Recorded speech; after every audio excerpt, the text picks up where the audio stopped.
성경 말씀 로마서 16장 20절 말씀을 같이 봉독하도록 하십시다. 평강의 하나님께서 속히 사탄을 너희 발 아래서 상하게 하시리라. 우리 주 예수의 은혜가 너희에게 있을지어다. 아멘. 그동안 사도 바울이 사탄들이 속여서 성도들을 속이고 기만하고 교회에 들어와서 거짓된 진리를 가지고 성도들을 공격을 하고 또 무너뜨리려고 하는 그런 사탄의 역사를 성도들이 하나님의 말씀의 지혜와 지식으로 또 믿음으로 잘 분별하고 가려서 사탄과 싸워서 승리해야 된다는 사실을 교훈하신 말씀을 우리가 참고를 했습니다. 이때까지 영적인 싸움에 대해서 사도 바울이 교훈을 하신 겁니다. 이제 마지막으로 20절에 있는 이 말씀은 영적인 싸움을 싸우는 성도들을 위로하고 격려하시는, 그래서 승리하게 하시는 내용을 말씀을 하고 있습니다. 먼저 한 가지 질문을 해보십시다. 싸움에서 제일 중요한 게, 승리하기 위해서 제일 중요한 게 무엇이라고 생각을 하십니까? 물론 실력이라고 생각을 할 수도 있겠죠. 실력. 맞습니다. 근데 꼭 실력이 있다고 실력의 차이에 따라서 승패가 결정되는 것이 아니죠. 아닙니다. 실력 이외의 것들도 있다는 겁니다. 실력 이외에 중요한 것 무엇입니까? 싸움에 임하는 자세입니다. 마음가짐입니다. 운동 경기도 마찬가지고 모든 싸움에서 상대와 싸울 때 중요한 것은 내가 이 싸움을 이길 수 있다라는 확신이 있으면 두려움 없이 또 편안하게 자신 있게 싸울 수 있다는 겁니다. 물론 꼭 그런 마음가짐만 가지고 되는 것도 아니죠. 복합적인 거지만 전쟁에 임하는, 싸움에 임하는 마음의 자세, 내가 싸워서 승리한다. 이 사람 벌써 딱 서보면 알죠. 내가 싸워서 이길 수 있겠다. 실력의 차이나 여러 가지 그런 것들 때문에 마음에 벌써 그런 생각이 든다는 겁니다.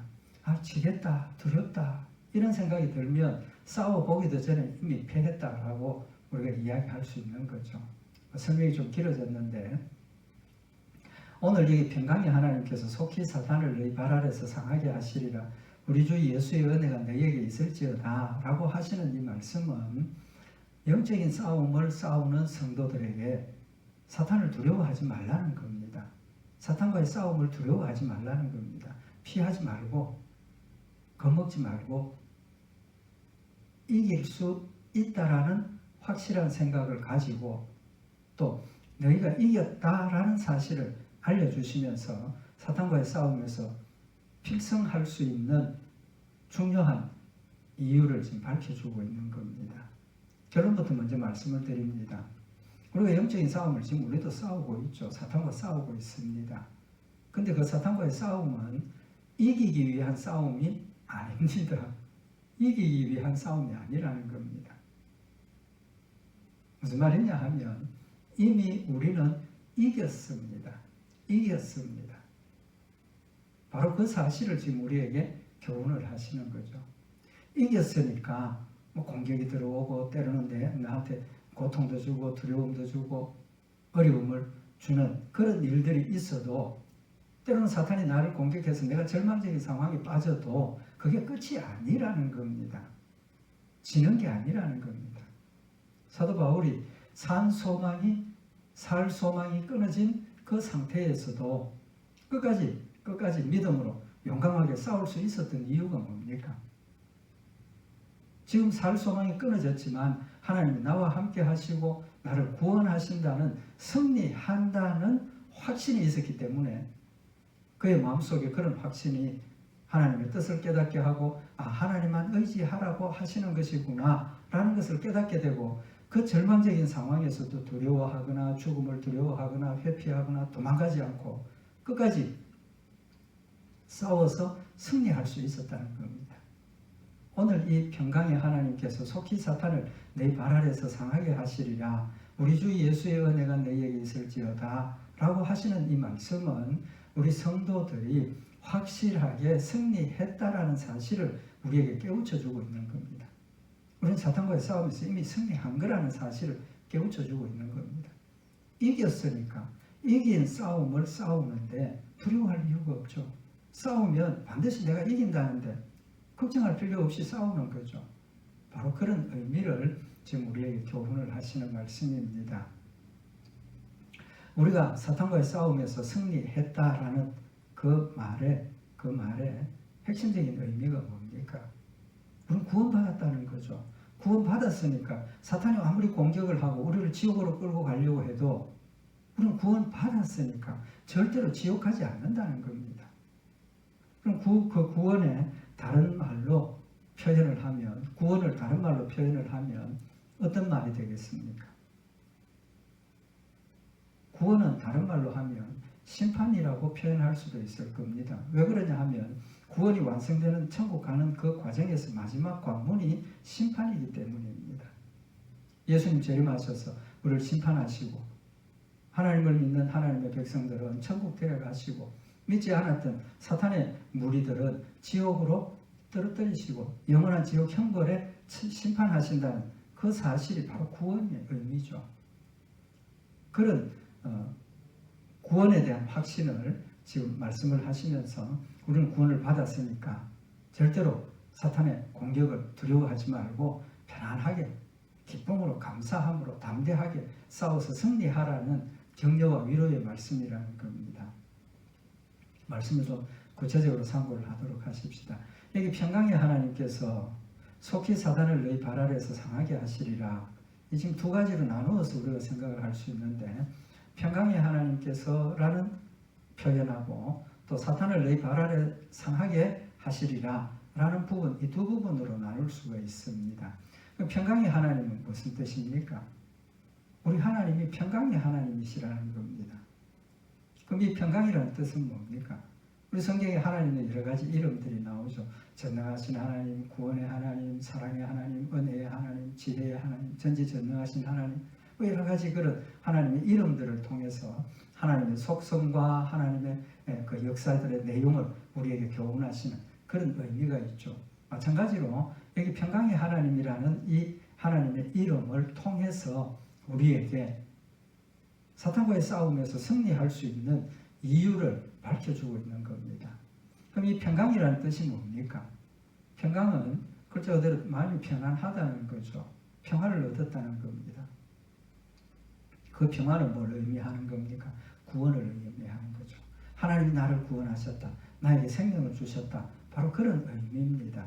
그래서 성경에서 이 평강이라는 이 단어를 크게 세 가지로 이렇게 세 부분으로 구분해서 생각을 해볼 수 있는데, 첫째, 제일 기본적인 평강이라는 이 단어의 평화의 가장 기본적인 의미는 내가 구원받았다, 그런 뜻입니다.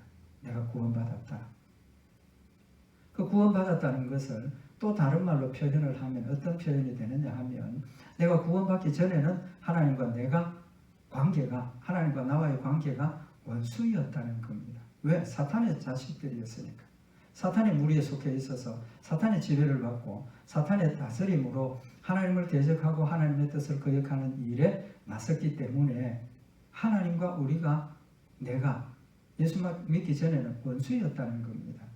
그래서 로마서 5장 10절에 보면 곧 우리가 원수 되었을 때에 그 아들의 죽으심으로 말미암아 하나님으로 더불어 화목되었은즉, 우리가 원수 되었을 때에, 그때는 언제입니까? 예수 그리스도를 믿기 전이라는 겁니다. 믿기 전에 그 아들의 죽으심으로 말미암아 하나님과 더불어 화목되었다는 겁니다. 그러니까 우리가 하나님과 원수가 되어서 싸우고 있던 그 시절을 지나갈 수 있는 길은 예수 그리스도, 다시 말하면 그 아들의 죽으심 때문에 하나님과 더불어 화목하게 되는 겁니다. 그 의미는 설명을 안 드려도 아시죠? 예수님께서 인간으로 이 땅에 오셔서 십자가에 못 박혀 죽으시고 부활하셔서 하나님께서 세워놓으셨던, 계획하셨던 그 구속의 사역을 이루시는 그 완성 때문에, 그 일 때문에 우리가 믿음으로 하나님과 화해하게 되었다는 겁니다. 화목하게 되었다는 겁니다. 원수에서 이제는 하나님의 아들이 되었고, 이제는 하나님의 자녀들이 되었고, 이제는 하나님의 군사가 되어서 하나님과 화목된 자가 되었다는 겁니다. 그래서 더욱 그의 살으심을 인하여 구원을 얻을 것이니라. 예수 그리스도의 죽음으로 우리의 죄 문제가 해결되었고 부활하심으로 우리도 부활하고 천국 갈 수 있는 생명을 얻었다는 것을 우리에게 선언하시고 알려주셨다는 겁니다. 그래서 예수 그리스도의 죽으심과 부활이 우리가 하나님과 화목되고 생명을 얻고 영원한 천국의 삶이 되었다는 사실을 지금 밝히고 있는 거죠. 마지막으로 이 평강의 의미는 이런 구원으로 우리가 새 생명을 얻어서 천국 가지만 새 생명을 얻었지만 그 새 생명을 얻었다는 것 때문에 우리 마음에 뭐가 있습니까? 평안하게 되었다는 겁니다. 평안을 얻었다는 겁니다. 근본적으로 모든 사람들이 두려움을 느끼는 것 중에 제일 두려워하는 건 뭡니까? 죽음이라고 할 수 있죠. 어떤 사람도 죽음을 두려워하지 않는 사람은 없습니다. 왜 그렇습니까? 로마서 앞에서 우리가 상고를 했던 것처럼 하나님께서 택한 백성이나 택함받지 못한 백성들조차도 모든 사람들이 죽음에 대한 두려움을 가지게 하셨다는 겁니다. 뭐 가지게 하셨다는 것보다 가진다는 겁니다. 왜 그렇습니까? 천국을 인정하고 지옥을 인정하는 사람들은 천국과 지옥이 있으니까 지옥 가는 거 당연히 두려워하죠. 그러나 천당과 지옥, 하나님, 예수님 믿지 않는 자들조차도 자신들의 지금 인식으로는 그걸 믿지 않고 인정하지 않지만 무의식 가운데 우리의 내면 가운데는 그것을 인정하는 어떤 그런 부분을 가지고 있다는 거죠. 그래서 온 우주 만물에 돌아가는 이런 모든 일들을 보면서 사람들이 하나님 적어도 신적인 존재가 있구나. 그래서 우상도 만들고 우상도 섬기는 겁니다. 그런 신적인 존재를 인식을 하기 때문에 육신의 죽음도 두려워할 뿐만 아니라 육신의 죽음 다음에 있는 것도 무의식 중에 인식을 한다는 겁니다. 느낀다는 겁니다. 그렇기 때문에 죽음을 두려워하는 겁니다. 모든 사람들이 지옥 가는 거 두렵죠. 죽는 거 두렵습니다. 그래서 그런 두려움을 가지게 되는 거죠.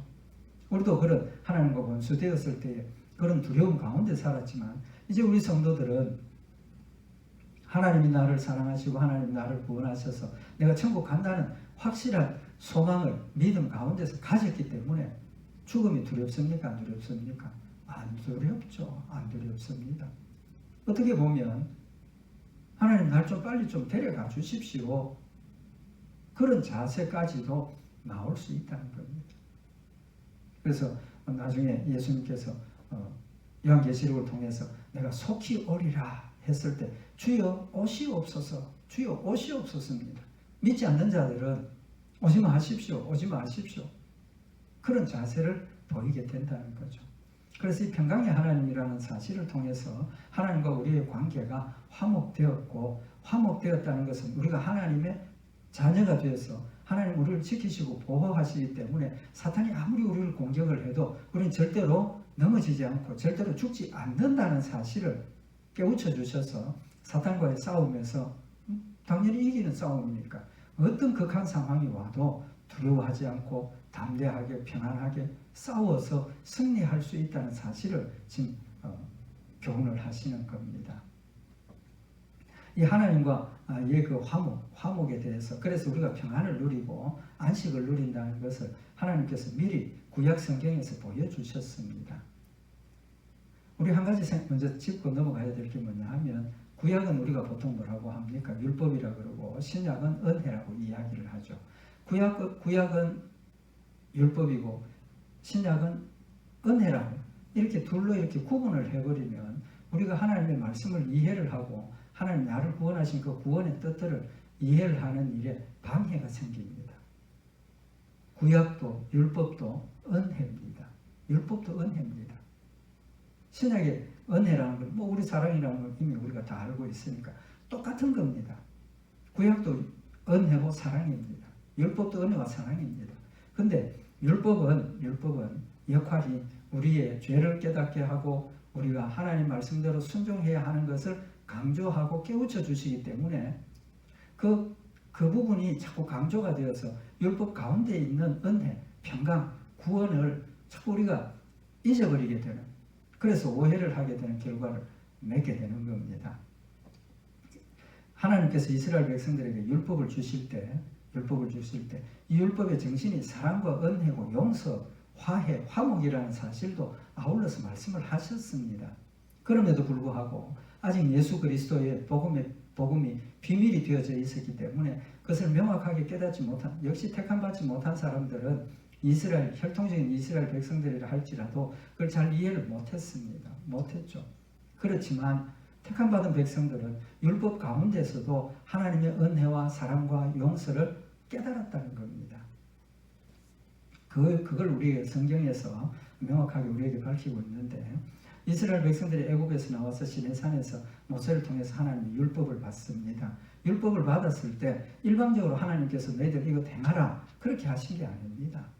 율법을 주시고 이스라엘 백성들의 율법의 내용이 이렇다 설명을 하시고, 이스라엘 백성들이 예 하나님 우리 그렇게 순종하겠습니다 하고 율법이 체결이 되는 겁니다. 그게 언약입니다. 약속입니다. 하나님께서 우리에게 주신 이 율법은 약속이고 이스라엘 백성들이 그 약속을 믿음으로 순종하겠습니다 하고 약속을 하는 거죠. 그래서 출애굽기 24장 7절에 보면 언약서를 가져 백성에게 낭독하여 들림에 모세가 하나님 주신 언약의 말씀을 가지고 백성들 앞에서 낭독해서 들려주었습니다. 그들이 가로되 여호와의 모든 말씀을 우리가 준행하리이다. 그들이 가로되 여호와여 우리 모든 말씀을 우리가 준행하리이다. 이스라엘 백성들이 하나님 주신 율법을 믿음으로 받아들이고 예 하나님 믿고 순종하겠습니다 라고 약속을 한 겁니다. 그래서 율법이 체결이 되는 겁니다. 언약이, 계약이 맺어지는 거죠. 그러고 난 뒤에 하나님께서 모세와 아론과 나답, 아비후, 이스라엘 70인의 장로들, 다시 말하면 이스라엘 백성들의 대표들을 하나님의 산으로, 시내산으로 올라오라고 말씀을 하시죠. 그래서 그들이 올라갔습니다.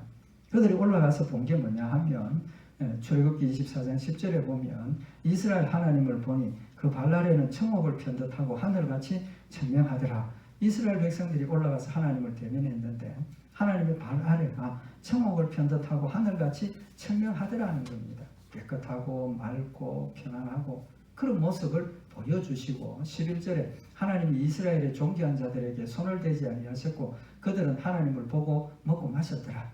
하나님께서 이스라엘 백성들에게 음식, 식사상을 준비해 놓고 이스라엘 백성들이 하나님 앞에서 하나님을 보고 먹고 마셨다. 그럼에도 불구하고 하나님께서 이스라엘 백성들의 대표들, 존귀한 자들에게 손을 대지 아니하셨다는 겁니다. 여기 손을 대지 않았다는 말이 뭡니까? 죄인인 우리들이 하나님을 대면하면 반드시 죽는다는 겁니다. 왜 죄인입니까?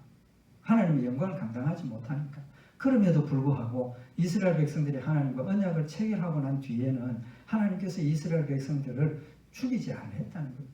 왜? 하나님의 자녀가 되었기 때문에, 구원받았기 때문에.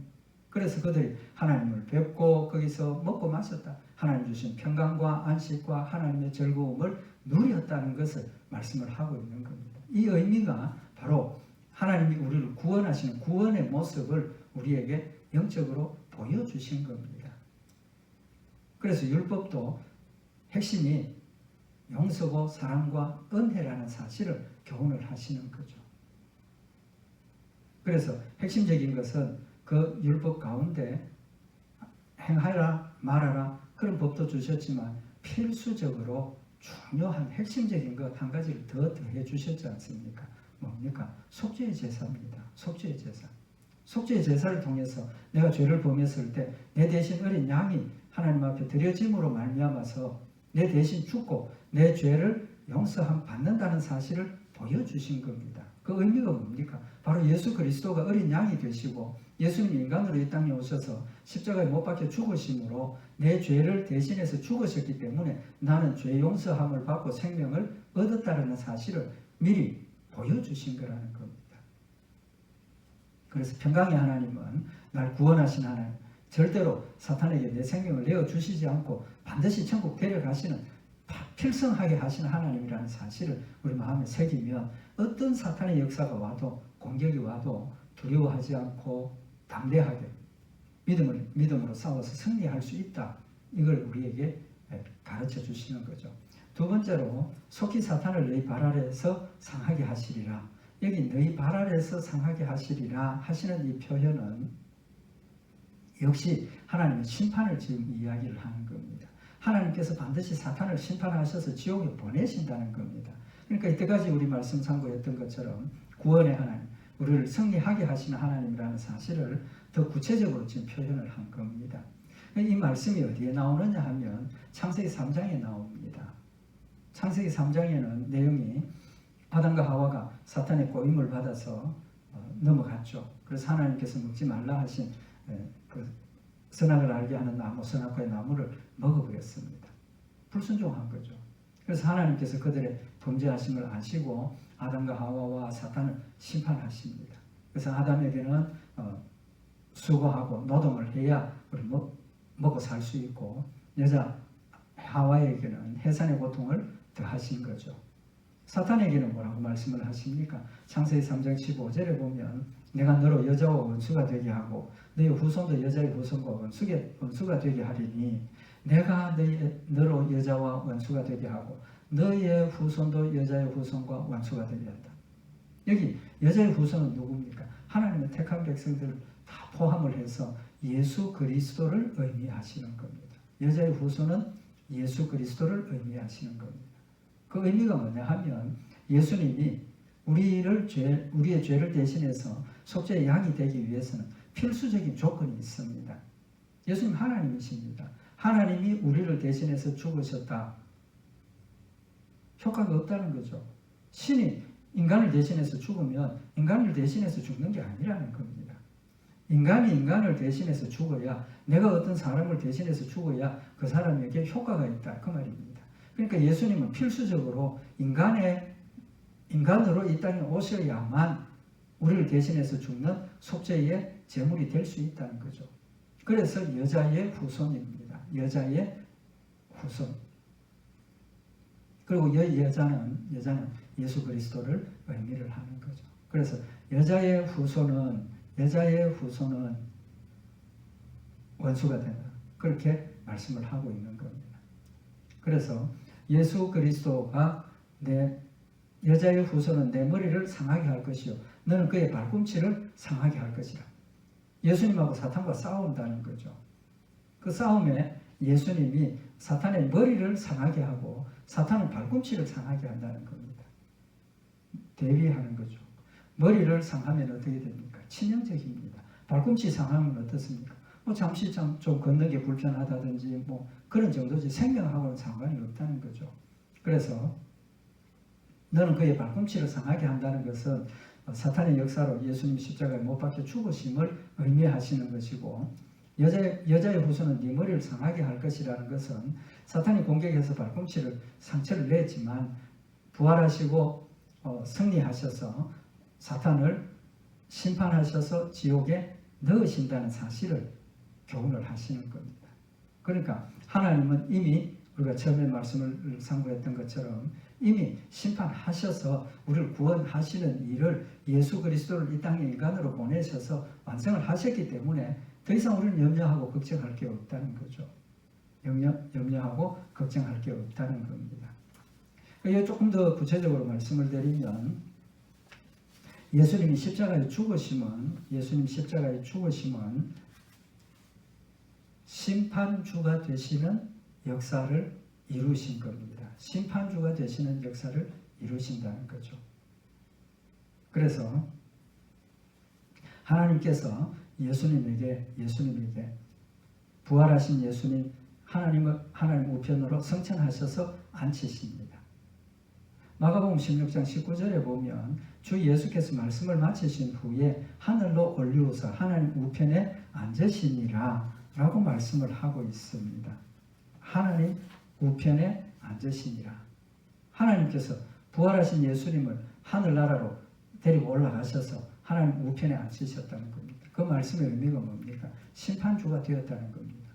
이제는 예수님께서 구속의 사역을 완성을 하셨기 때문에 예수님이 하실 마지막 일이 심판하실 일이 남았다는 사실을 말씀을 하고 있는 겁니다. 그래서 누가복음 22장 69절에도 그러나 이제 후로는 인자가 하나님의 권능의 우편에 앉아 있으리라 라고 말씀을 하셨습니다. 인자의 우편에 앉아 있으리라. 심판하시는 분으로 앉히셨고 심판의 권세를 예수님께 주셨다는 겁니다. 그래서 머리를 상하게 할 것이다라는 이 표현이 바로 예수님께서 심판주로 심판을 하셔서 사탄을 지옥에 넣으신다는 사실을 말씀을 하고 있는 겁니다. 그래서 요한복음 5장 22절에 보면 아버지께서 아무도 심판하지 아니하시고 심판을 다 아들에게 맡기셨다. 심판을 다 아들에게 맡기셨다.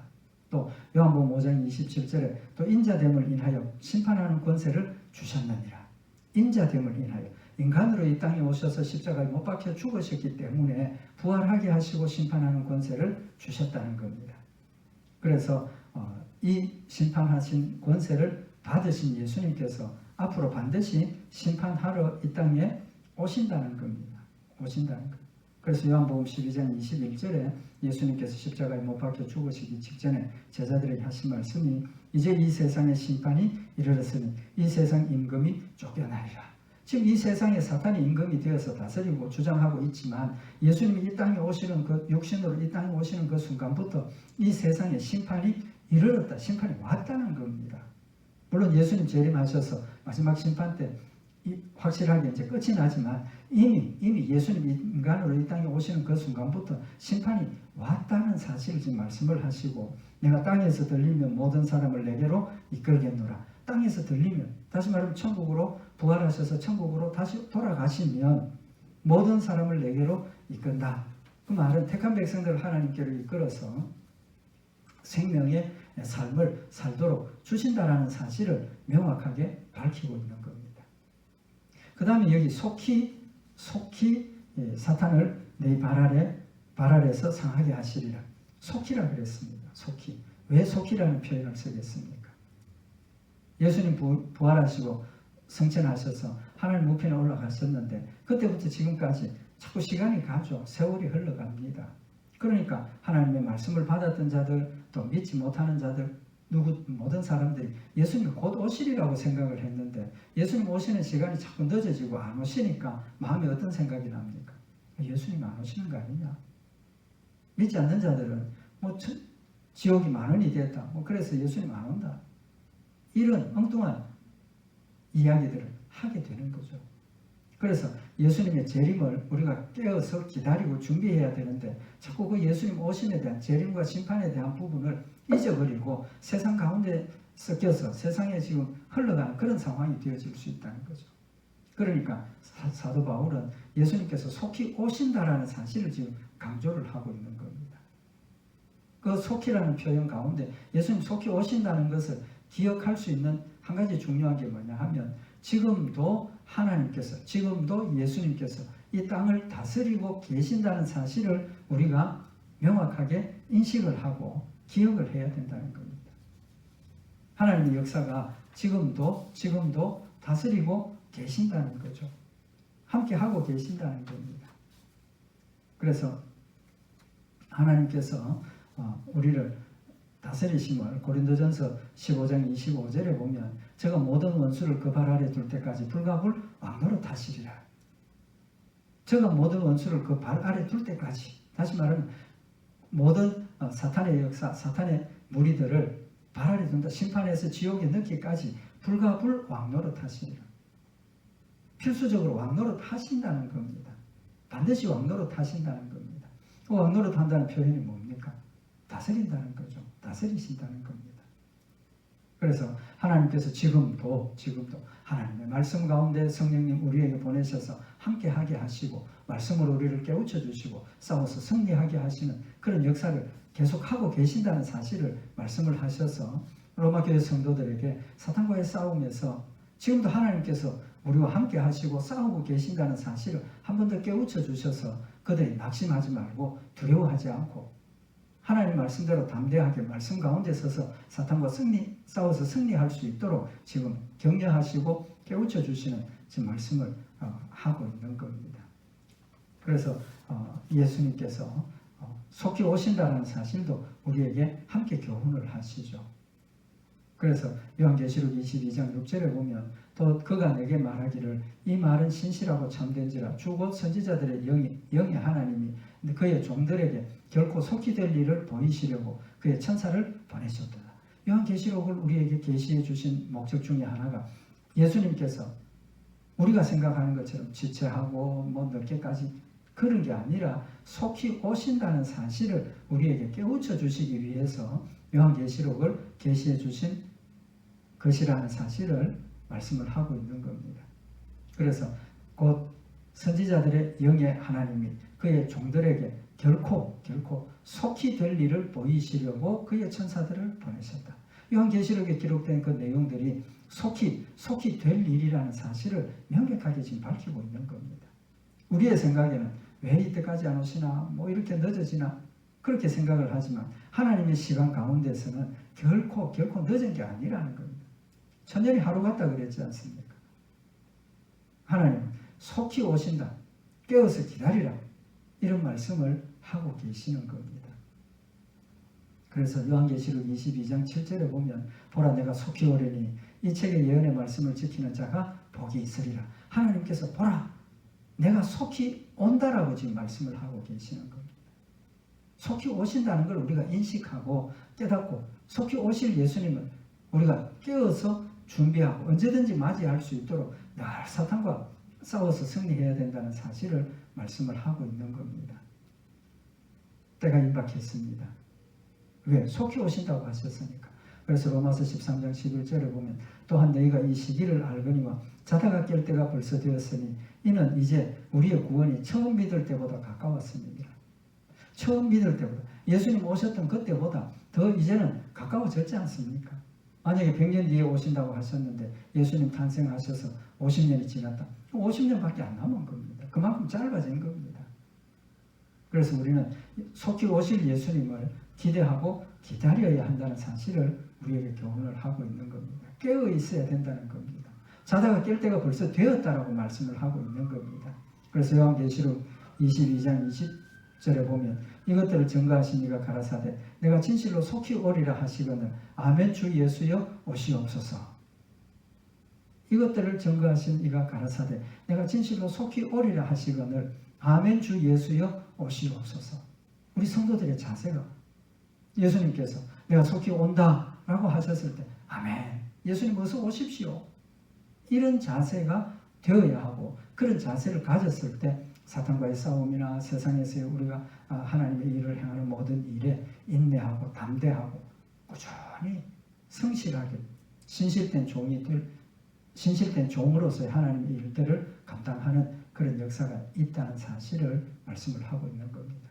그래서 하나님께서 속히 오실 것을 우리가 마음에 기억을 하고 내가 구원받은 하나님의 백성임을 마음에 새겨서 우리 늘 평안한 마음으로 사탄과의 싸움을 담대하게 싸워서 이기게 하시는 겁니다.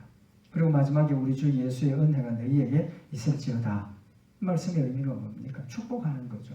그 축복 중에 축복의 의미가 우리 주 예수의 은혜가 너희에게 있을지어다. 여기 우리 주 예수의 은혜는 뭘 의미합니까? 은혜는 하나님이 나에게 우리 성도들에게 값없이 주신 선물입니다. 그 선물의 핵심이 뭡니까? 이제까지 상고했던 구원이죠. 값없이 우리를 구원해 주셨다는 겁니다. 우리가 구원받을 자격도 없고 구원받을 어떤 모습도 없지만 죄인이지만 하나님께서 무조건 우리를 사랑하셔서 하나님의 자녀로 택하시고 예수 믿게 하시고 그래서 구원을 얻게 하셨다는 겁니다. 그게 하나님의 은혜죠.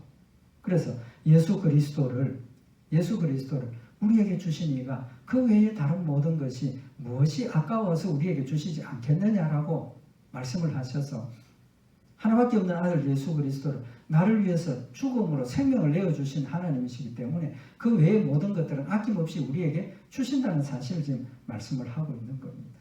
은혜입니다. 값없이 주시는 은혜입니다. 그 은혜가 너희에게 있을지어다. 이거는 있으라는 그런 의미보다는 너희에게 있다라는 그런 확신을 심어주시는 겁니다. 우리를 위해서 그렇게 기도하고 있고 또 그런 기도한 대로 하나님께서 이미 행하셨다는 사실을 깨우쳐 주셔서 우리의 마음속에 확실한 믿음 가운데 서서 담대하게 사탄과 싸워서 승리하라는 격려의 말씀을 하고 있는 겁니다. 우리 오늘 하나님께서 나를 구원하셨다는 그 구원의 은혜와 사랑을 다시 한번 마음에 새기고 어떤 경우에도 우리는 지옥 가지 않는다는 사실을 다시 한번 명백하게 새겨서 하나님 주신 평안으로 감사와 기쁨으로 하나님 뜨겁게 사랑하고 힘을 다해서 사도 바울처럼 죽음도 두려워하지 않고 하나님 맡겨주신 표대를 향해서 열심히 달려가는 복된 성도들 되시기를 바랍니다. 기도드리십시다. 사랑의 하나님 아버지, 죽어마땅한 저희들을 사랑하셔서 하나님 자녀 되게 하시고 천국의 영생의 삶을, 평안의 삶을 우리에게 주셨음을 진심으로 감사를 드립니다. 받은 이 생명의 평안과 기쁨이 우리 마음속에 늘 충만하게 하시고 성령님 함께 하셔서 깨우치고 인도하심을 믿음으로 순종하며 승리하는 복된 역사 있도록 늘 인도하여 주시옵소서. 우리 주 예수 그리스도의 이름으로 기도드리옵나이다. 아멘.